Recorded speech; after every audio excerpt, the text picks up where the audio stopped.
Hello મિત્રો, આજે આપણો વિડીયો છે બુક લિસ્ટને રિલેટેડ. અને તમે બધા એને ખબર જ હશે કે આપણે રનિંગની ડેટ પણ આવી ગઈ છે. 21 તારીખથી રનિંગ સ્ટાર્ટ થઈ છે.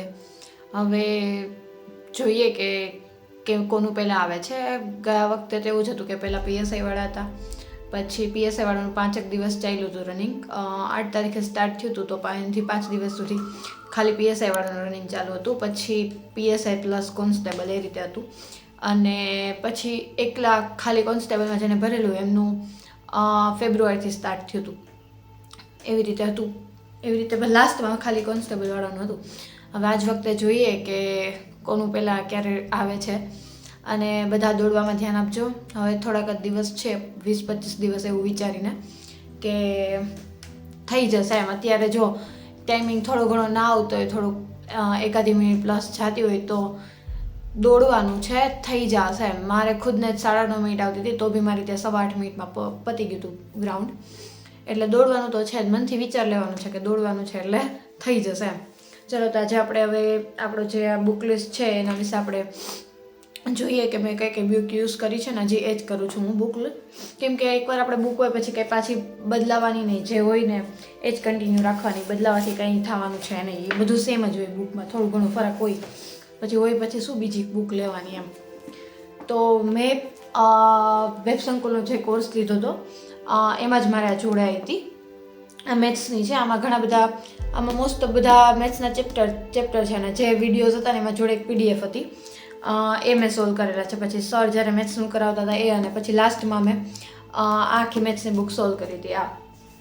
એટલે મારી પાસે આ હતી. એટલે પછી મેં બીજી એક લીધી નહોતી, કેમ કે PDF બી હતી એક, જે લેક્ચરમાં આપણે કરાવતા હોય એ વાળી. તો પછી ઘણા બધા એક્ઝામ્પલ મોસ્ટ ઓફ બધા થઈ જતા હતા, તો પછી મેં નહોતી કરી. એટલે મેથ્સ માટે આ છે, વેબ સંકુલની જ છે.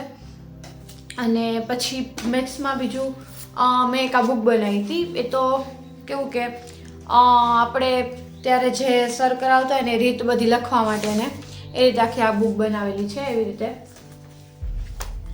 અને પછી રિઝનિંગમાં બી વેબ સંકુલની જ છે. આ રિઝનિંગની જે મેં મારે જોડે જઈ હતી કોર્સ જોડે. તો અને રિઝનિંગની જે બાકી PDF લેક્ચર આવતા હતા એની જોડે જે બધા સમ્સને જેટલી PDF હતી એ રીતે બધા સોલ્વ. અને બાકી આમાં પાછળ બંનેમાં મેથ્સ અને રિઝનિંગમાં જે આગળની એક્ઝામમાં લેવાયેલા છે ને, જે ક્વેશ્ચન આવેલા છે આગળના જૂના, એ બી આમાં આપેલા છે. એટલે મેં એ બધા સોલ્વ કર્યા હતા. અને રિઝનિંગ માટે આ છે. અને રિઝનિંગ બસ એવી રીતે આ બુક બનાવેલી છે એ છે. હવે GK માટે મેં આ કિસ્વાની છે. આમાં લખ્યું છે ગુજરાતનું જનરલ નોલેજ, પણ આમાં ભારત અને ગુજરાત બંનેનું આપેલું છે એમ. અને આમાં જિલ્લા સરસ આપેલા છે બધા જ. આપણે ગુજરાતના જેટલા બી જિલ્લા છે બધાનું એકદમ જિલ્લા વાઇઝ ડિટેલમાં બધું આપેલું છે. તો સારી છે. અને એમાં ભારતનું બી મોસ્ટ ઓફ બધું આપેલું જ છે. તો પછી જો આપણે કોઈ બીજા સબ્જેક્ટમાં કંઈ છૂટી જાય ને તો બી આમાંથી થઈ જાય. આ જ મેં કરેલી છે આખી. પણ આમાં જે ઇતિહાસનો ને જે પોર્શન છે ને એ આમાંથી નથી કરેલો, કેમ કે ઓલરેડી આપણે હિસ્ટ્રીમાં પેલી GCRT NCRTમાંથી કરતા હોય, એટલે એક નથી કરેલા. બાકી બધું આમાંથી કરેલું છે. એટલે કે કોઈ બી રહી જાય ને તો GKમાંથી બધું કવર થઈ જશે. એમાં બધા જ સબ્જેક્ટ મોસ્ટ ઓફ બધું આપેલું છે એમ. પછી આ બંધારણ માટે, જો કોન્સ્ટેબલ અને PSI માટે આ ઇનફ છે. આ આટલી કરવી આપણે બંધારણ. આનાથી તો બાર જો કે મોસ્ટ ઓફ બધું આવી જાય. અને બહુ સરસ છે આ બુક. એટલે આ યુવાની છે, યુવા ઉપનિષદ. એનું કેટલામું છે, મેં ત્યારે લીધી ને ત્યારે 2024નું 6ઠું એડિશન છે. અને આમાં મસ્ત બધું આવી જાય છે. આપણે બહુ કંઈ PSI કોન્સ્ટેબલ માટે બીજી કંઈ મોટી બુક કરવાની કંઈ જરૂર નથી એમ. આટલામાં બધું થઈ જાય એવું છે. અને કોન્સ્ટેબલ માટે આમાં લાસ્ટમાં પંચાયતી રાજ આપેલું છે ને, એમાં કંઈક ત્યાં સુધીના કંઈક 500 પેજ જેવું થાય છે. ત્યાં સુધી કરીએ ને તો બી ચાલે, કેમ કે આગળ તો પછી એ જ છે કે જે પહેલાં બધું આવેલું છે એ જ. એટલે આ સારી છે બંધારણ માટે આ બુક. મેં આ બુકમાંથી જ કરેલું છે. મેં આની બીજી નોટ્સ કે કાંઈ નથી બનાવેલું. આમાંથી જ કરેલું છે. પછી હિસ્ટ્રી, પછી ભૂગોળ અને કલ્ચર માટે એ જે આપણે 6 થી જે સામાજિક વિજ્ઞાન આવે છે 6 થી લઈ અને 10 સુધી, આની એ બધી એ જ છે જે આપણે GCRT 8માની છે. પછી આ 9માની છે અને આ 10માની છે અને 11માની આ ઇતિહાસની બુક છે જીસીઆરટી. પછી 12માની ઇતિહાસ અને આ છે 11માની ભૂગોળની બુક. આટલું જીસીઆરટી માટે. આમાંથી થઈ જશે એમ, આ બધામાંથી તમારે હિસ્ટ્રી, કલ્ચર અને ભૂગોળ એમ કોન્સ્ટેબલ પીએસઆઈ માટે ઇનફ છે એમ.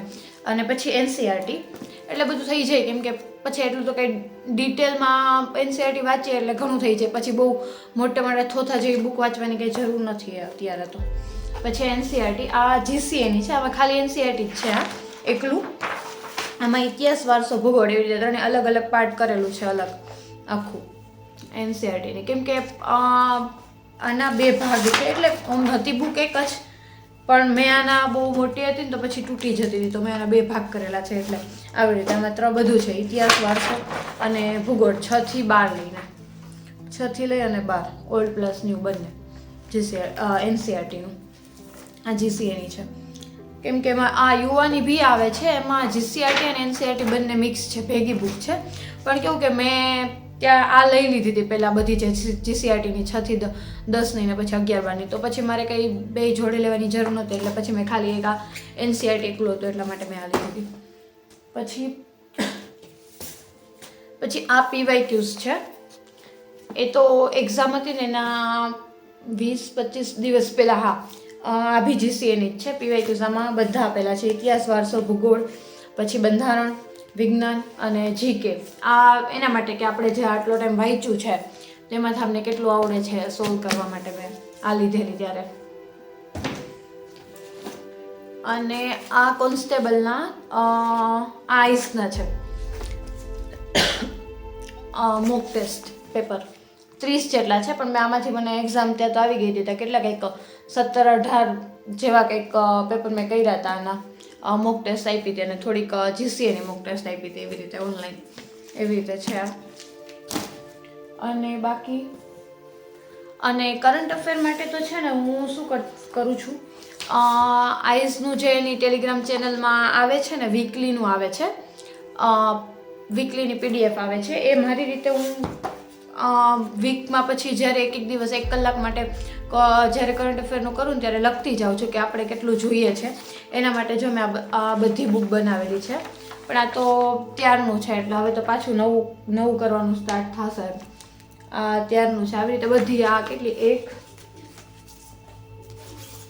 આ 2, કેમ કે મેં આ જીકે લખવાનું, કરંટ અફેર લખવાનું બહુ જ્યારથી ફોર્મ ભરાણા ને એના 5મા કંઈક 6ઠ્ઠા મંથથી મેં ચાલુ કરી દીધું આવી રીતે કરંટ અફેર કરવાનું.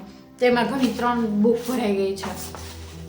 ત્યારે એક્ઝામ આવી હતી, એક વર્ષ જેવું કરંટ અફેર થઈ ગયું હતું. એમ પછી વાંચ્યું હતું લાસ્ટ 6 મહિનાનું જ, પણ ત્યારે કંઈ ખબર નથી કે કેટલો ટાઈમમાં એક્ઝામ શું થશે, શું આવશે, એટલે ત્યારથી જ ચાલુ રાખ્યું હતું, પછી કંઈ મૂક્યું નહોતું એમ.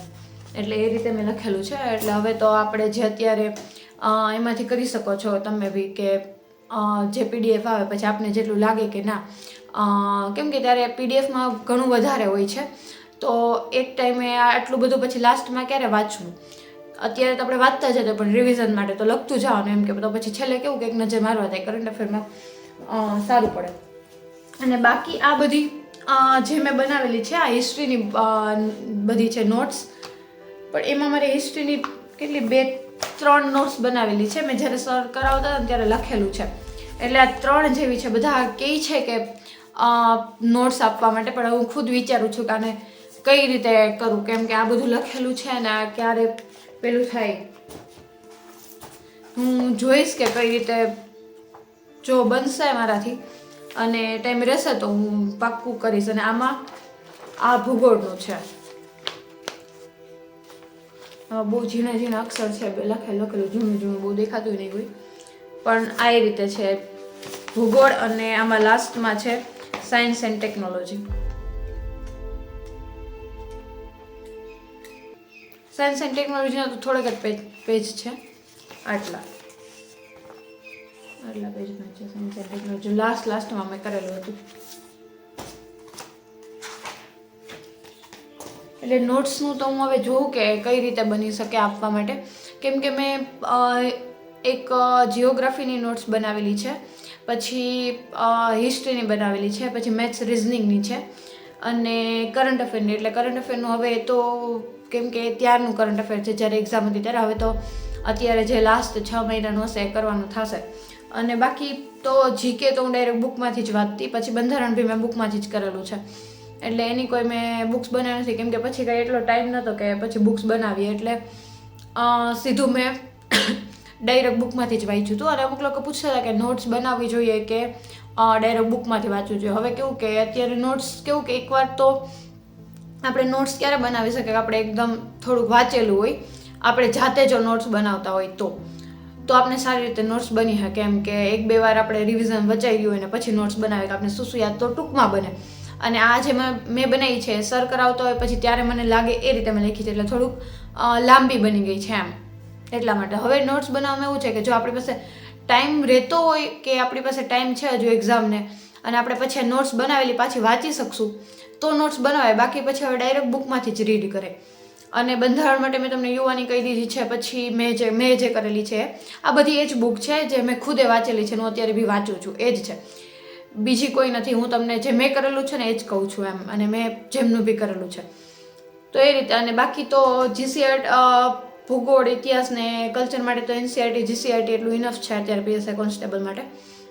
અને બીજું એ કે બહુ બધી એક સબ્જેક્ટની બહુ બધી બુક્સ નહીં ભેગી કરવાની. જો તમે જે બુક છે ને એક જ બુક એક સબ્જેક્ટ માટે કોઈ એક જ બુક કન્ટિન્યુ રાખવાની, કોઈ અલગ અલગ પબ્લિકેશનની બધાની ભેગી કરશો તો આટલો બધો વાંચવાનો કોઈ ટાઈમ બી નહીં. કેમ કે એક બુક વાંચશો ને તો રિવિઝન કરવાનો ટાઈમ મળશે પાછો. અને મોસ્ટ ઓફ બધી બુકમાં સેમ જ હોય છે, એટલે આપણે કોઈ બી એક સારું પબ્લિકેશન આપને જે લાગે કે ના આ સારું છે એ લઈ અને પછી આપણે વાંચી રાખવાનું. કેમ કે જો અત્યારે એક જ બુક રાખશો ને કોઈ બી તો પાછું રિવિઝન કરવાનો ટાઈમ મળશે. બાકી બધા પબ્લિકેશનના અલગ અલગ ભેગા કરશો તો પછી લાસ્ટમાં છે ને રિવિઝન કરવાનો ટાઈમ નહીં મળે. રિવિઝન કરવું એક જરૂરી વસ્તુ છે. રિવિઝન કરશો ને તો જ આગળ ત્યારે તરત લાઇટ થશે અને તારે કોઈ ક્વેશ્ચન આવશે ને તો તરત યાદ આવશે. એટલા માટે એટલે કોઈ અલગ અલગ બુક ના ભેગી કરો, જે તમારી પાસે હોય. અને જો ના હોય તો મેં તમને બતાવેલી છે બુક, મેં એ જ યુઝ કરેલી છે, એમાંથી કોઈ બી તમે લઈ શકો છો, સારી છે બધી બુક. અને નેક્સ્ટ હવે કયા સબ્જેક્ટને રિલેટેડ કે કયા ટોપિકને રિલેટેડ ડિટેલમાં વિડીયો જોઈએ છે એ જણાવજો, તો હું એ રીતે એ વસ્તુમાં એ ટોપિક વાઇઝ હું ડિટેલમાં વિડીયો બનાવીશ.